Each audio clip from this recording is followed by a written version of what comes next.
My name is Jim Al-Khalili, and I'm a professor of physics at the University of Surrey. Studying the innermost secrets of atoms and their nuclei has been at the heart of my working life. But there's another side to me.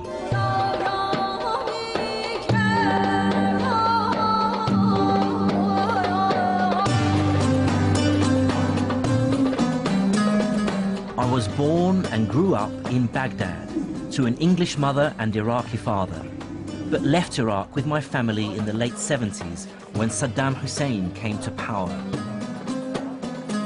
By then, science was already my great passion in life, and as I studied it further, I saw myself fully part of the Western tradition, inspired by names like Newton and Einstein. But buried away was this nagging feeling that I was ignoring part of my own scientific heritage.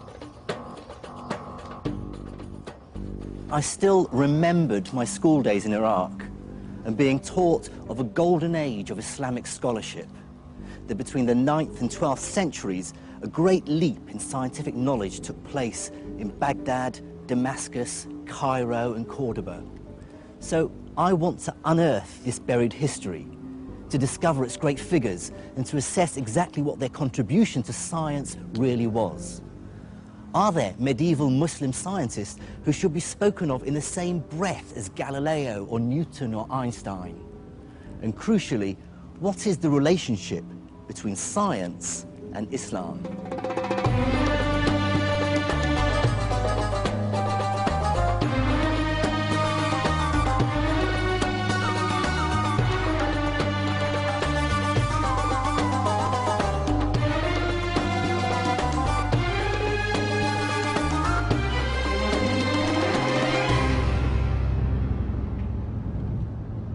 My journey into the science of the medieval Islamic world will take me through Syria, Iran, and North Africa.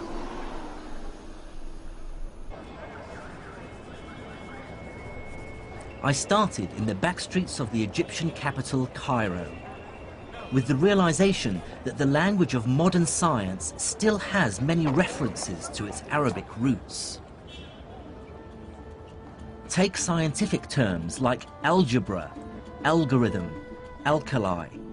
I instantly recognize these words as Arabic. And these are at the very heart of what science does. There will be no modern mathematics or physics without algebra, no computers without algorithms, and no chemistry without alkalis.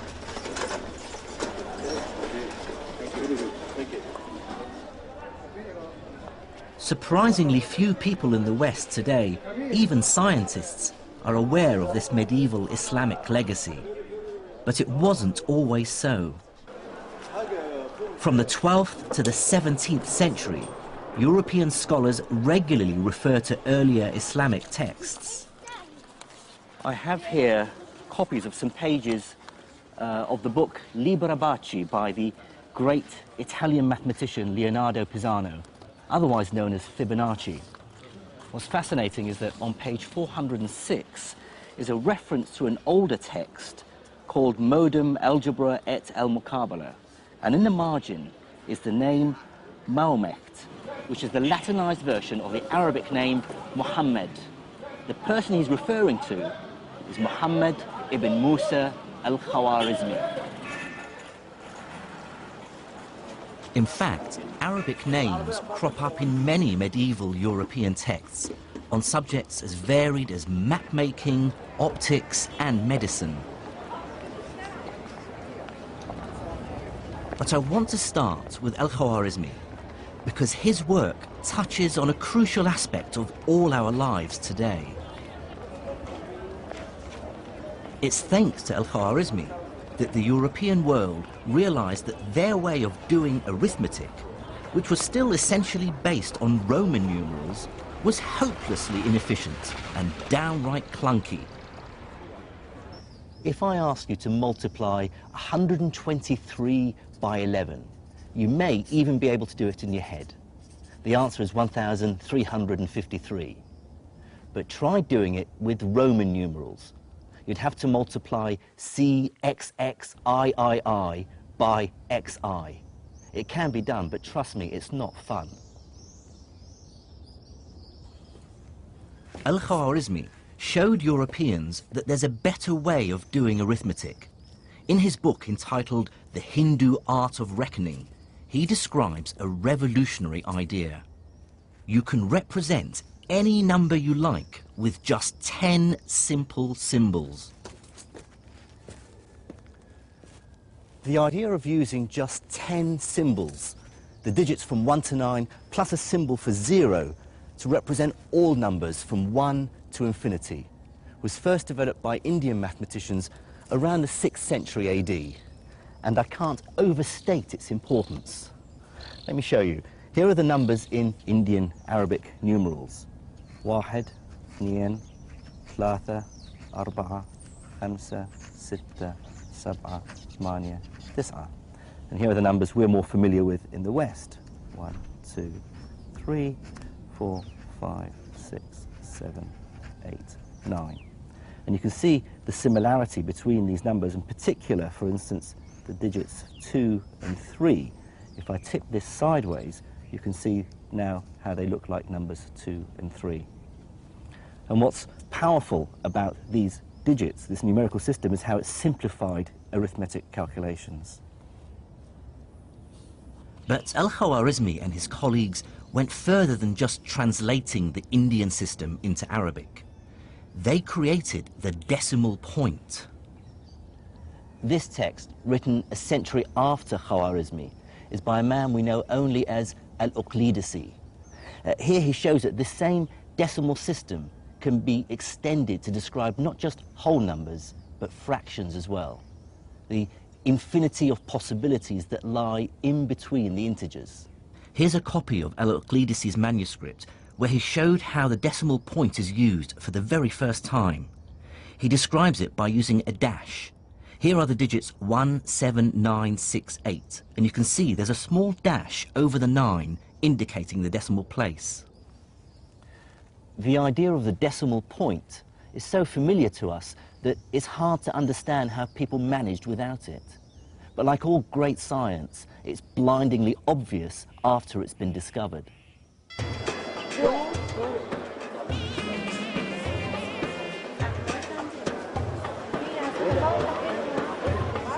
The story of numbers and the decimal point hints that even over 1,000 years ago, science was becoming much more global. Ideas were spreading, emerging out of India, Greece, even China, and cross-fertilizing. And looking on a map that shows where people lived 1,000 years ago gave me my first insight into why medieval Islam would play such an important role in the development of science. Now look at which city lies at the center of the known world, a place where the widest range of peoples and ideas were bound to collide. It's the city where I was born, the capital of the Islamic Empire, Baghdad.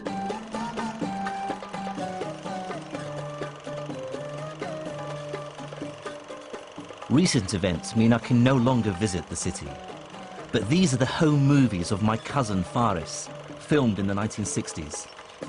The Baghdad we knew then looked nothing like the bomb-wrecked city it is now. I certainly grew up proud to be associated with one of the world's greatest cities.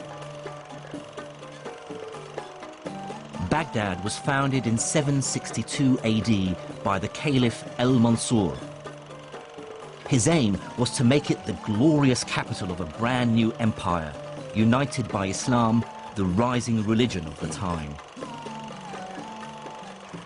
The Abbasid caliphs had claimed their right to rule by declaring that they were directly related to the Prophet Muhammad, who had founded the new religion over 100 years earlier.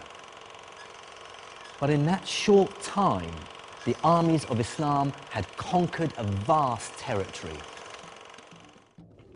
Starting in a small area around Medina, they moved rapidly out of the Arabian Peninsula and within a few decades had taken control of the Levant, North Africa, Spain and Persia. I think one must bear in mind that this is an era in which people actually believed in God, and the dramatic successes of the Arabs as they poured out of Arabia was such that a lot of people did sort of observe and say they must have God on their side, this must be the true God. Some people did convert, or if they didn't convert, they did submit to Arab Muslim political control for that reason. By the early 8th century, Islamic caliphs ruled a vast territory. And like most successful emperors, from Caesar to Napoleon, they understood that political power and scientific know-how go hand in hand.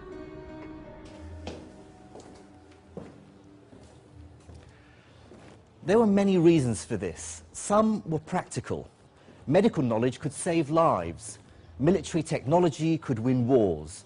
Mathematics could help deal with the increasing complexities of the finances of state. And Islam as a religion also played a pivotal role. The Prophet himself had told believers to seek knowledge wherever they could find it, even if they had to go as far as China.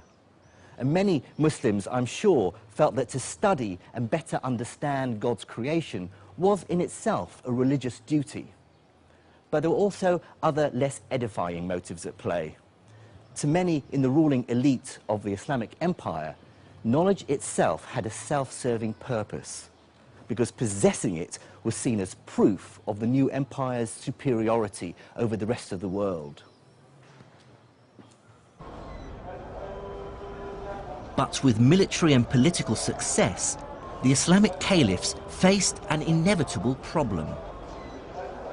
How do you sensibly govern a hugely diverse population? Although some of the empire had converted to Islam, they were still separated by huge distances and adhered to many different traditions and languages. In the 8th century AD, the empire's leader, the Caliph Abd al-Malik, had to find a way of administering this mishmash of languages. Like all the great figures of the Islamic Empire, Abd al-Malik lived in a culture without portraiture. All we have are later impressions of what he might have looked like. His solution was sweeping in scale and inadvertently laid the foundations of a scientific renaissance. It was this Abd al-Malik ibn Marwan who said, this bureaucratic chaos has to stop. We cannot continue to run a government and govern all of this span of land with this Tower of Babel languages. So he wanted to govern it with a uniform language. That uniform language, of course, he wanted to be able to understand it, so he demanded that it be in Arabic.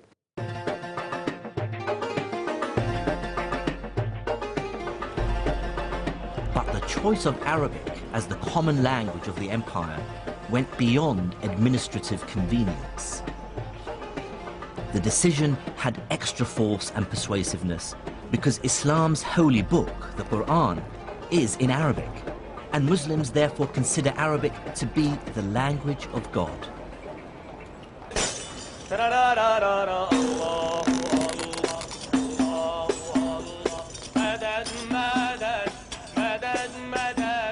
The words of the Quran are so sacred that its text hasn't changed in over 1400 years. By comparison, English has changed dramatically in just 700 years. To our ears, Chaucer is almost unintelligible, whereas any Quran can be understood by anyone who reads Arabic.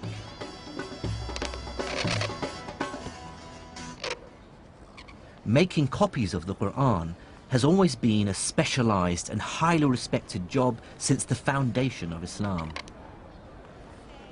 Calligraphy expert Naif Scarf, who lives in the Syrian capital Damascus, writes for mosques and in madrasas all over the country. These are words he's found himself writing over and over again, words of great significance for Muslims. They're the opening line to each chapter in the Quran. So what it says is, Bism illah Ar-Rahman Ar-Rahim, which means in the name of God, the most gracious and the most merciful. بده يشكل مضبوط الفاعل المفعول بكذا يكون الكتابة صح ولا تفهم المعنى بشكل صحيح. So it's saying the complexity of Arabic calligraphy was enforced on them because of the spread of Islam, because they were worried that the meaning of the words in the Quran would be lost if it was read by people who don't speak Arabic. Then they wouldn't, not only would they misinterpret it, they just wouldn't be able to distinguish between different letters. So not only did they add dots on certain letters, they also added other little squiggly lines which changed the sound of vowels. And it was something that they put in place just to ensure that people were able to have the right pronunciation when they read the Quran. The consequences for science were immediate. Scholars from different lands who previously had no way of communicating now had a common language. And it was a language that was specially developed to be precise and unambiguous, which made it ideal for scientific and technical terms. What this meant was the summoning into existence of a vast intellectual community where scholars from very different parts of the world could engage in dialogue, comparison, debate, argument, often very fierce argument, with each other. It was possible for scholars based in Cordoba in southern Spain to engage in literary and scientific debate with scholars from Baghdad or from Samarkand.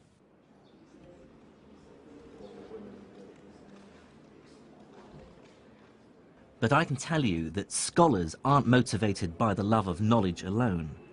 There's nothing like a large hunk of cash to focus the mind. By the early 800s, the ruling elite of the Islamic Empire were pouring money into a truly ambitious project, which was global in scale and which was to have a profound impact on science. It was to scour the libraries of the world for scientific and philosophical manuscripts in any language. Greek, Syriac, Persian, and Sanskrit. Bring them to the empire and translate them into Arabic. This became known as the translation movement.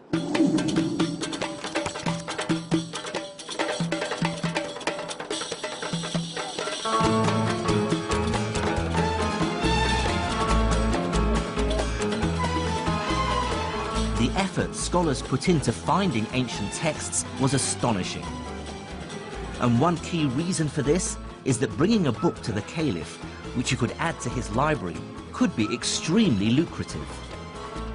The story goes that the Caliph al-Ma'mun was so obsessed that he would send his messengers out of Baghdad far and wide to distant lands just to get hold of books that he didn't possess for the translation movement. And anyone who brought him back a book that he didn't have, he'd repay him its weight in gold. To give some sense of the extent of this activity, sort of between 750 and 950, somebody called An-Nadim, who wrote a list of sort of the intelligentsia of the Abbasid era, lists 70 translators. So it was quite a large cohort of people involved in translation, and obviously he only named the well-known. They could get up to 500 gold dinars a month, which is probably around $24,000, which is a huge sum of money for what they were doing. It was a very, very prestigious, well-paid, well-patronized activity. And motivating this global acquisition of knowledge was a pressing practical concern, one that rarely crosses our minds today. This is the new library at Alexandria in Egypt. But fresh in the memory of many in the empire was the story of the destruction of the original library at Alexandria centuries earlier, and the shocking loss of thousands of years of accumulated knowledge. One of the things that we tend to forget, because we live in an age of massive information storage and perfect communication, more or less, is the ever-present possibility of total loss. That was very, very important for medieval Islamic scholars. They knew extremely well that writings could be forgotten or buried or burnt or destroyed, that cities could pass away. And what we see in Baghdad or Cairo or Samarkand is exactly the gathering together, translation, analysis, accumulation, storage, and preservation of material that they were well aware could be entirely lost forever.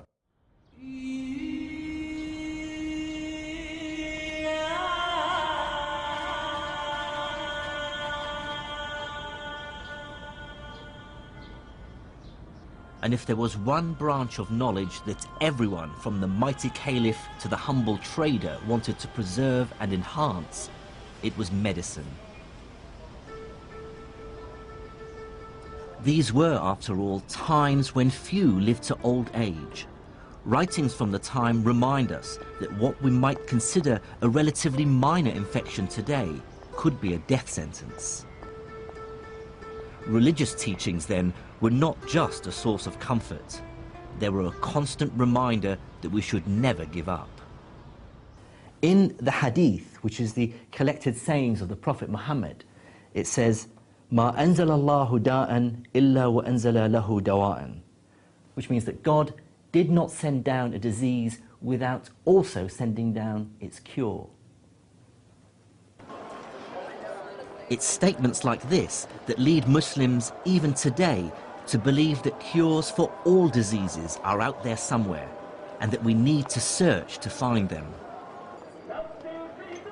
To assess how this optimism actually affected Islamic medicine, I met up with Dr. Peter Porman in the Syrian capital, Damascus.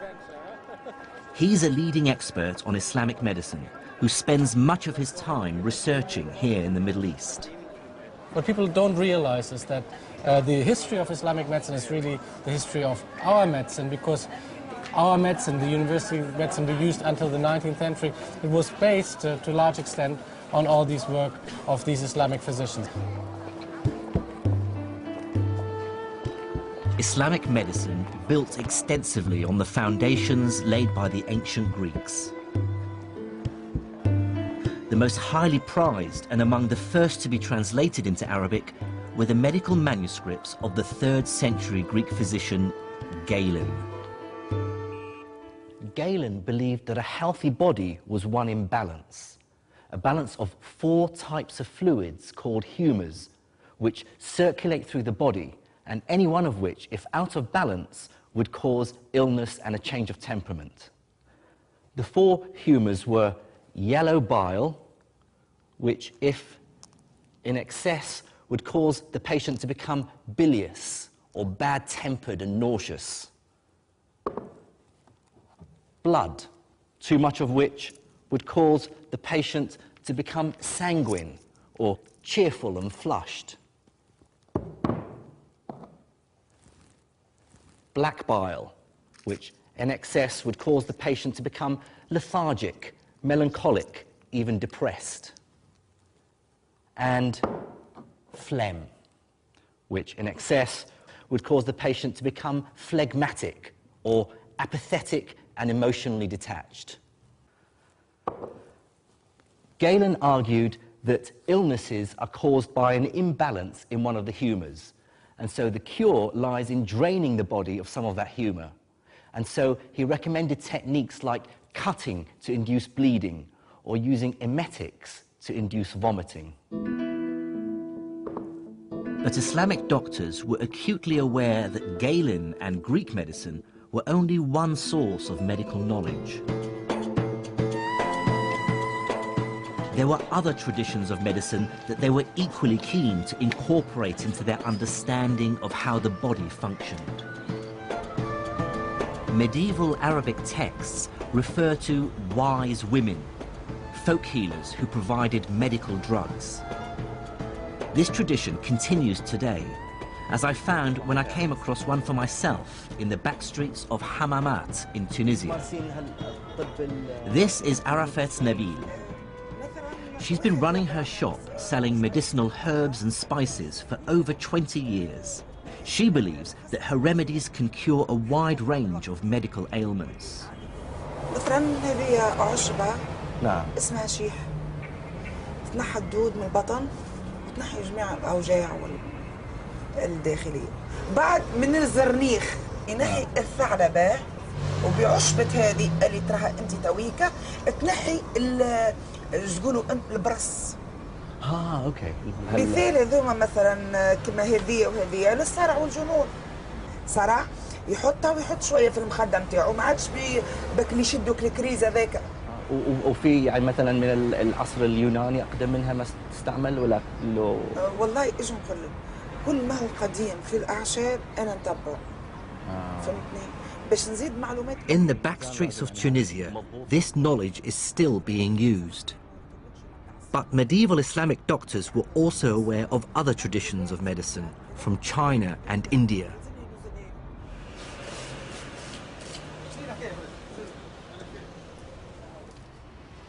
And yet another tradition of medical guidance came from within Islam itself and takes some of its ideas from the Quran and some from the collected sayings of the Prophet, the Hadith.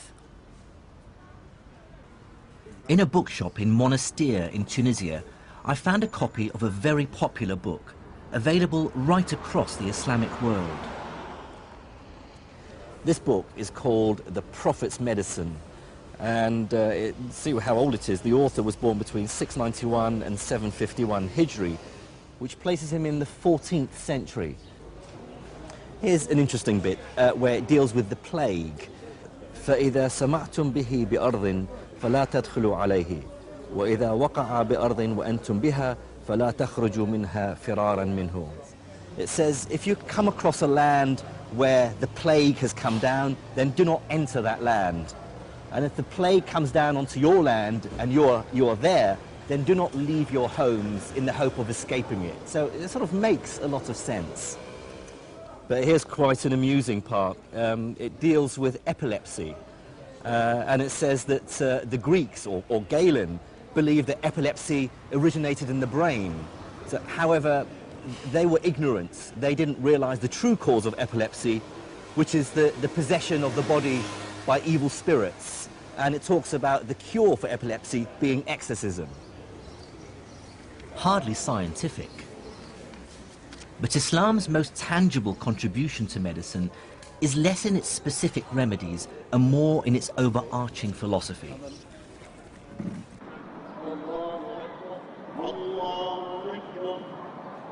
It is, after all, a religion whose central idea is that we should feel compassion for our fellow humans.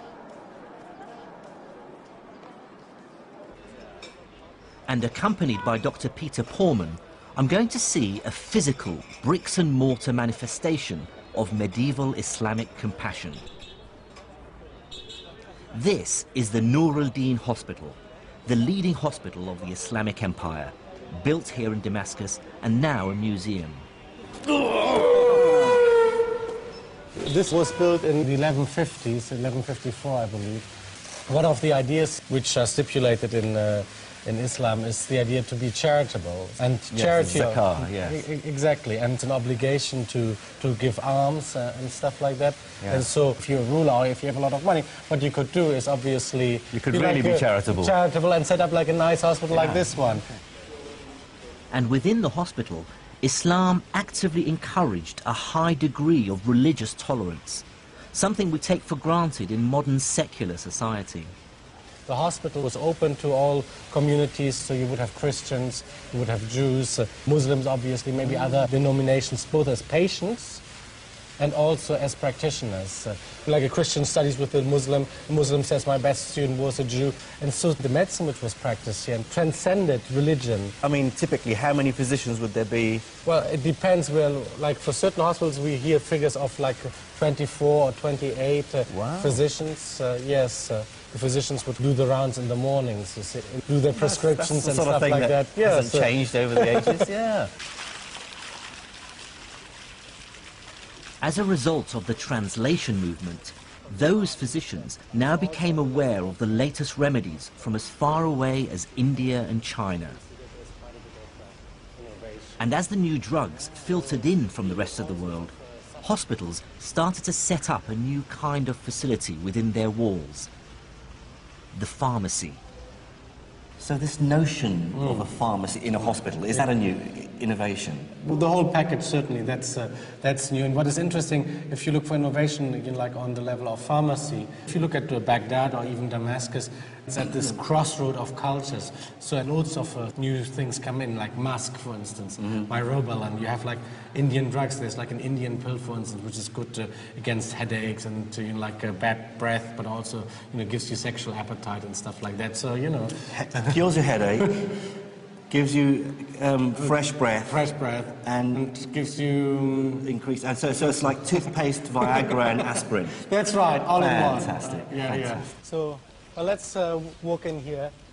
Peter wants to show me perhaps the most ghoulish aspect of Islamic medicine, surgery. Here you have like a wonderful illustration. It appears that this is the first anatomical illustration in history. Like you see, it says adala, which means muscle. And so these are like the different muscles which move the eyelids. So it was understood then that the muscles controlled the... Oh, absolutely, the lens in the eye. Yeah, and moved the eyelid and stuff like that. So the other thing which we have here, which is really nice, is I think we have some... like ophthalmological instruments, for instance, it's a hook, could be used, for instance, like to kind of pull back your eyelid, that sort of thing. I mean, these instruments were very useful to the doctor. Although these tools might look crude, eye surgery was one of Islamic medicine's great successes. One innovation was to improve an older technique for curing cataracts called couching, which in their hands had a success rate of over 60%. In a living subject, the cornea would be clear and you'd be able to see the pupil clearly with the cataract sitting behind the pupil, the wide opacity. To see how couching stands the test of time, I'm meeting up with eye surgeon Mr. Vic Sharma. Right, the cataract is the lens inside the eye, which sits behind the pupil. As with time, with age, the lens gets cloudier and cloudier. And that's what is referred to as a cataract. Okay. I've brought along a replica of a medieval couching knife and a description of the treatment by Al-Bukassis, which is the Latin name for the great 10th century Islamic surgeon Al-Zahrawi. He says you take the couching needle in your right hand if it be the left eye and so on, and then thrust the needle firmly in, at the same time rotating it with your hand until it penetrates the white of the eye and you feel the needle has reached something empty. So he's talking about how to dislodge. Exactly. So, I mean, maybe you can show me. We've got some eyes here. Yep, and I'll certainly give it a shot. And what they would have done would have attempted to go in just by the white of the eye, just at the edge where the cornea is. And then what they are attempting to do is to sweep around, trying to break all those ligaments of that lens and trying to get the lens to drop away from the pupil to allow more light to enter in through the pupil and to brighten the subject's vision. But of course you haven't got the capacity to focus. Oh yeah, you haven't got a lens now, so that was a big problem until people started compensating that with specs later on. Right, right. What is your feeling about how advanced and successful? Well, they were on the general ballpark. They were at the right place. They were trying to remove the cataract away from the visual axis. They understood the anatomy of the eye. Exactly. They had some understanding of the anatomy of the eye, and that the lens was behind the pupil, and that's what was causing the visual loss. And so removing that, and that general principle is still the same. Right. And there are still accounts of it being used in certain parts of the world presently.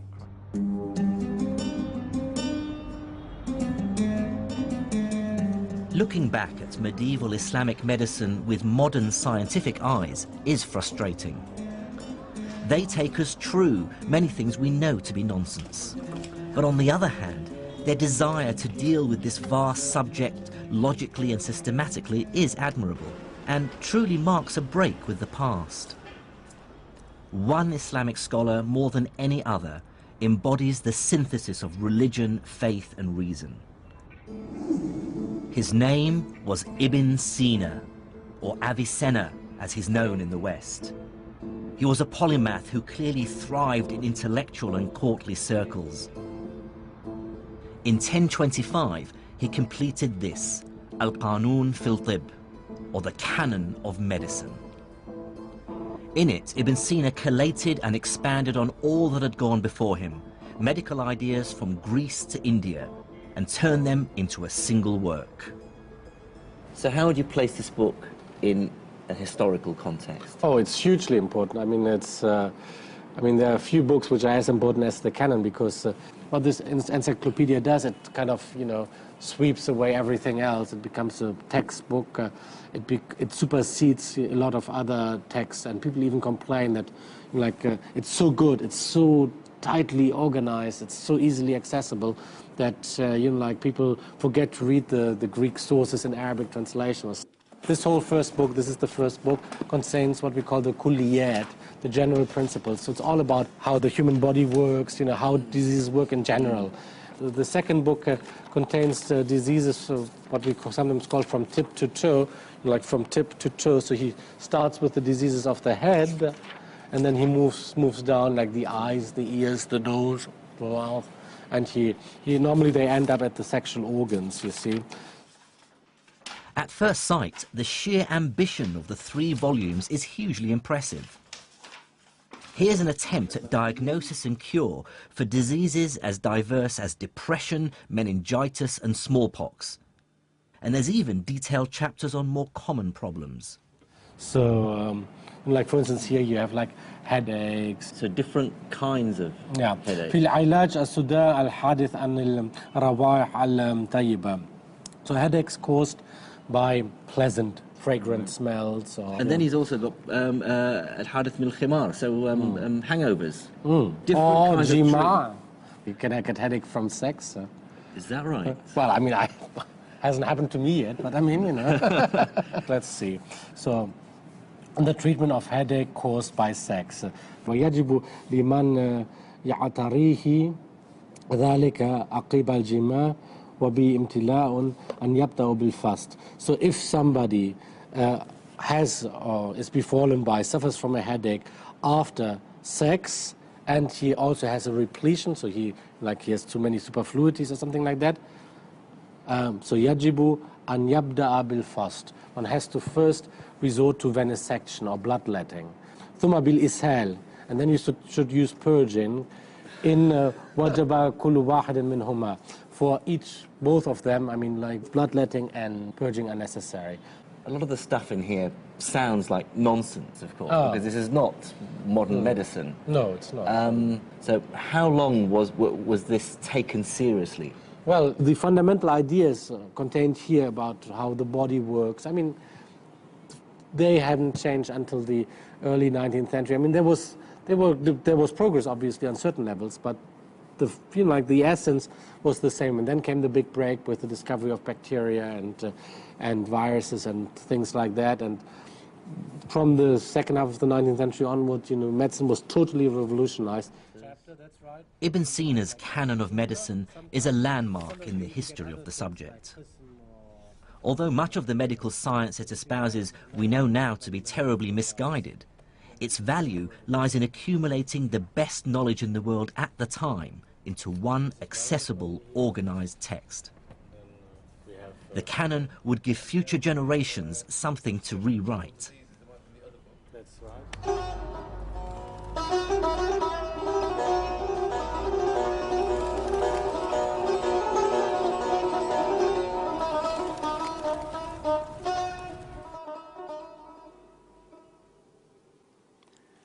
Cataloguing the world's medical knowledge has clear and obvious benefits. But the Islamic Empire's obsession to uncover the knowledge of the ancients went beyond practical matters like medicine. Many, like the Caliph al-Ma'mun, believed that the people of antiquity possessed dark, even magical powers. And what's more, new evidence is coming to light to show just how hard Islamic scientists worked to rediscover them.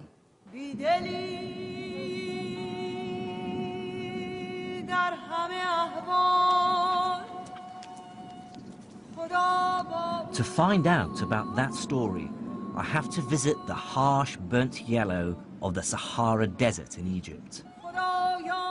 There I am to meet an academic who wants to show me how the translation movement took the Arabs to Egypt on a quest to break a code, which they thought hid the secret of the dark art of alchemy.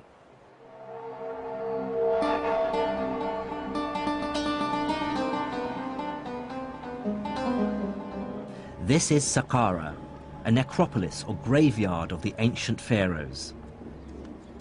Over a 10-acre site, it's a collection of burial chambers and step pyramids that were built in the 3rd millennium before Christ.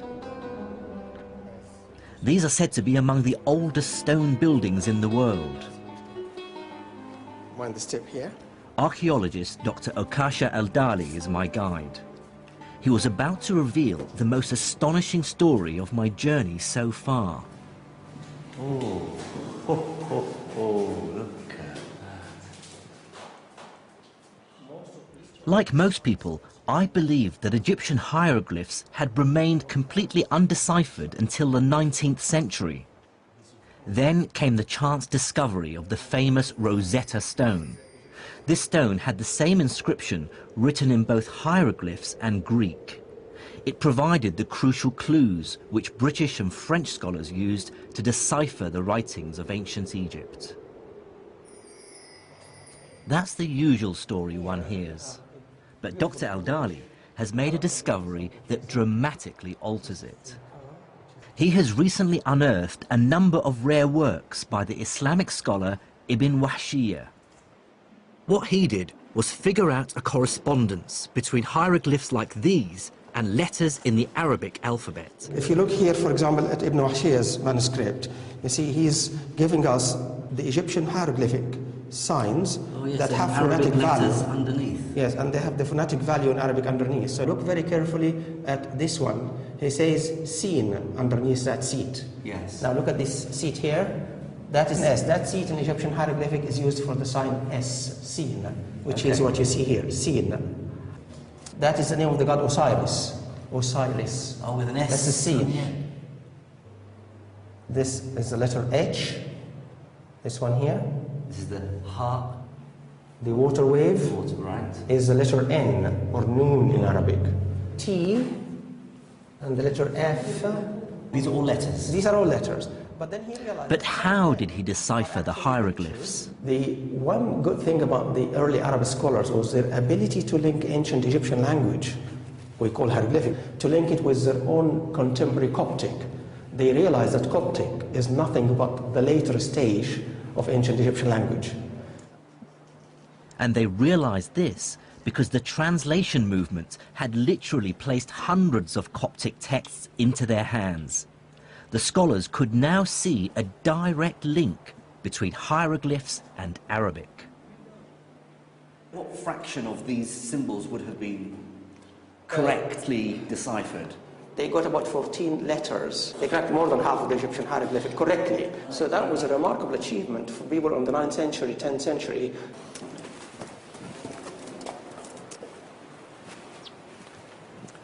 Well, that's probably the biggest revelation for me so far on my travels, that Egyptology didn't begin in the 19th century. Yet again, it seems that Islamic scholars actually cracked hieroglyphics, and they cracked it for strange reasons. They cracked it because they were interested in astrology and alchemy. But here is another example of this amazing translation movement. They weren't just translating Greek and Indian and Persian texts, they were translating Egyptian hieroglyphics as well. Absolutely incredible. Unfortunately for the Caliph al-Ma'mun, the hieroglyphs contained no alchemical secrets. But what this story reveals to me is the insatiable curiosity Islamic scholars had about the world. They were desperate to absorb knowledge from all cultures purely on merit, with no qualms about the places or religions from which it came. Most intellectual traditions, including, if I may say so, our own, tend to work very hard to keep everybody else out. Whereas here we have an example of an enterprise which is desperate, curious, to turn itself into a net importer of intellectual product. And that's a very important lesson for the history of the sciences. I was soon to see just how dramatically this fueled scientific innovation. But it's worth remembering that the translation movement wasn't just about science and medicine.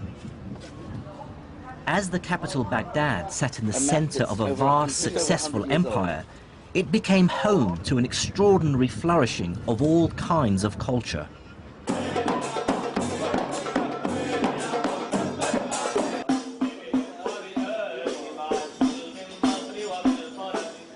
For this is the time described by 1001 Nights, of great and generous caliphs, magic carpets, great journeys, but also ambitious buildings, music, dance, storytellers and the arts.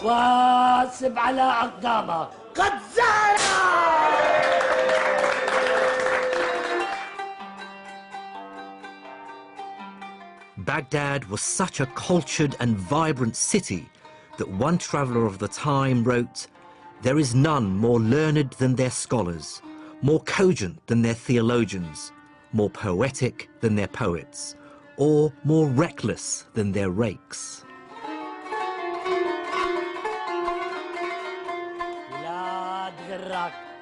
It really must have felt like Baghdad and the Arabic Empire were the world leaders in civilization and culture. To be part of that city's growing intellectual elite must have been as exciting as it gets. It was a new Muslim city. It only started to be built in 756. So it has that sort of sense of almost being on a frontier, of being something new, of being something different. It was full of courtiers, it was full of sort of nouveau riche individuals who were trying to make their way at the Abbasid court. And it is the sort of a place, if you like, where innovation is valued and appreciated. At the heart of the city's intellectual life was a system called the Majlis. Now, the word Majlis could probably best be translated as salon or talking house. In 9th century Baghdad, what this meant was that the city's elite, the caliph, his courtiers, generals, and the aristocracy, would hold regular meetings, you might call them seminars or discussions, during which the city's cleverest men, the philosophers, theologians, astronomers, and logicians, would gather to discuss and debate their ideas. It was not the case that people were expected to adhere to a particular line or adopt a particular religion. They were allowed to express their own sentiments and their own views very freely. The point was that they should do so in elegant Arabic and a good logical reasoning. The effect of the Majlis was to create a heady mix of money and brains, with the best minds in the empire swapping ideas while simultaneously engaged in fierce competition for patronage. It's at this point my investigation into the first wave of Islamic science returns me to the man we first met at the beginning of this story in the back streets of Cairo, the great mathematician who brought the West the decimal system. Out of the very heart of this intellectual whirlwind came Al-Khwarizmi, mathematician, astronomer, courtier, and favourite of the Caliph al-Ma'mun, who was a product of his age, an immigré from eastern Persia into Baghdad, surrounded by books, well-versed in learning from Greece, Persia, India, and China, and fearless in his thinking. Al-Khwarizmi brought together two very different mathematical traditions and synthesized them into something new. The capacity to have on your desk simultaneously two very different kinds of mathematics presses on models of what counts as calculation, what counts as measurement, and I think accelerates the process of intellectual change. The first of these traditions came from the Greek-speaking world. Greek mathematics dealt mainly with geometry, the science of shapes like triangles, circles, and polygons, and how to calculate area and volume. The other great mathematical tradition Al-Khwarizmi inherited came from India. They'd invented the 10-symbol decimal system, which made calculating much simpler. Thanks to the translation movement, Al-Khwarizmi was in the astonishingly lucky position of having access to both Greek and Indian mathematical traditions. He was able to combine geometrical intuition with arithmetic precision, Greek pictures and Indian symbols, inspiring a new form of mathematical thinking that today we call algebra.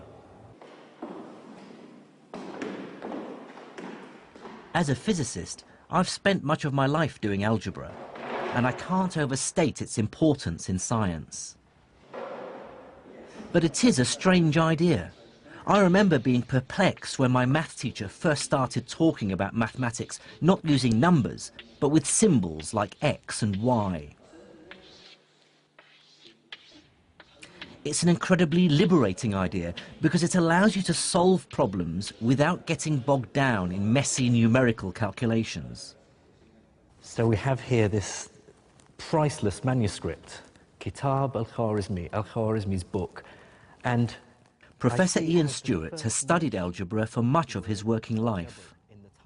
Together, we looked at an early copy of the book in which the idea really took form. I see here, although it's written sort of in the margin, the title of the book, Algebra wal Muqabala. So that's the first time the word algebra appears. Algebra. Algebra, that's where our word algebra comes from. Now, what I found very early on is that he said, I discovered that people require three kinds of numbers, judur wa amwal wa adad, so roots, squares and numbers. So what is he trying to do here? This is what we would now call x and x squared. This is quadratic equations. This really is algebra. So he's setting you up for a book about how to solve equations by algebraic methods. Okay, now quadratic equations I thought were around and being solved long before Khwarizmi, back to Babylonian times. So, what's the big deal about this book? It's the point of view. He treats root and square as if they're objects in their own right. They're not just some number that we're trying to find out. They're a process you apply. What Al-Khwarizmi is thinking of is square means take the root and multiply by itself. And that recipe is true whatever the root might be. If it's 5, it's 5 times 5, it's 25. If it's 3, it's 3 times 3. He's giving you a general recipe, now called an algorithm, after him. The algorithm comes from... It comes from... It's another word that comes from Al-Khwarizmi, yes. Now, he talks about this procedure here on the next page. You take the number multiplying the root, and then you halve it, and then you multiply it by itself. Then you add it to the other number and take the square root. That's the algorithm, is it? That's right, and this is where you see the difference, because previous writers on the subject would have said things like, take half of 10, which is 5, square that, which is 25, and then they do another problem, take half of 12, which is 6, square that, which is 36, and they'd run you through this same process over and over again with different numbers, and it would be up to you to infer how to do it on the next problem. But he doesn't do that. He doesn't do that. He says, take half the root. Whatever the root is, take half the root. So half the root is actually an object. If the root is an object, half the root is an object. So you don't have to have in your mind what that root stands for. You can forget about what it stands for. When you come to square it, you just know, okay, I should square this thing. I don't care what the thing is.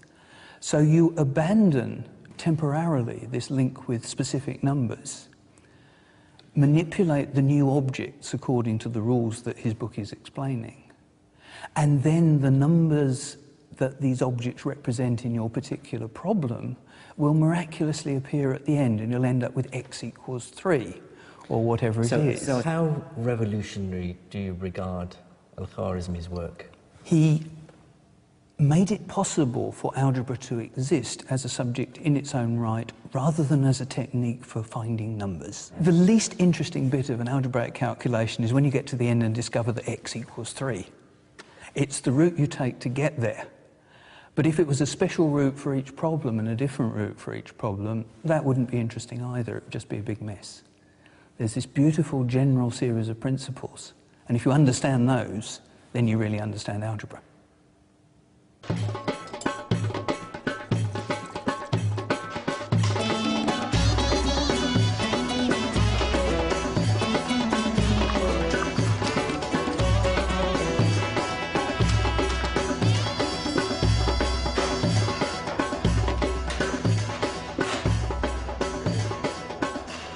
what is the true global importance of algebra? It's been used throughout the ages to solve all sorts of problems. Let the mass of the cannonball be m. Let the distance it has to travel be d. Use algebra to work out the optimum angle you have to point your cannon. That sort of knowledge wins wars. Or let's call the speed of light c, the change in mass of an atomic nucleus m, and then calculate the energy released with the following algebraic formula: E equals mc squared. Mastery of that information truly is power.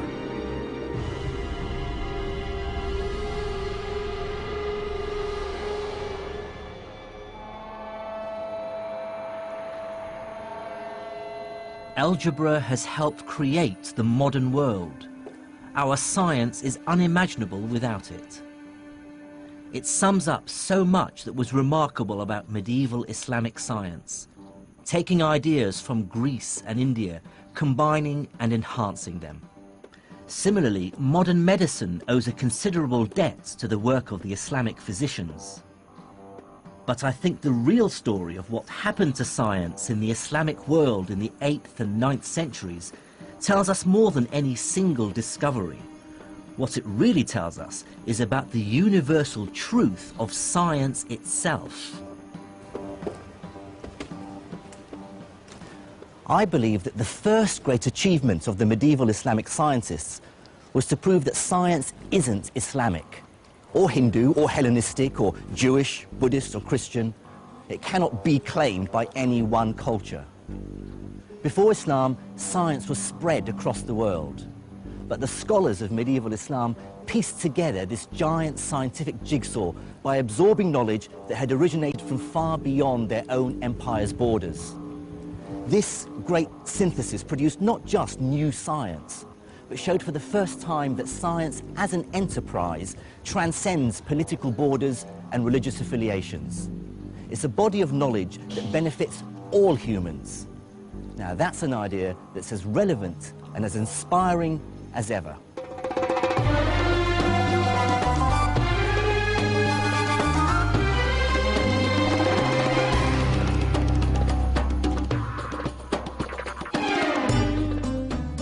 In the next episode, I investigate how one of the most important ideas in the world arose in the Islamic Empire. I discover how mathematics and experimentation fused together as the empire embraced a medieval industrial revolution. And in Cairo, I find out how these ideas led directly to today's world of science and technology.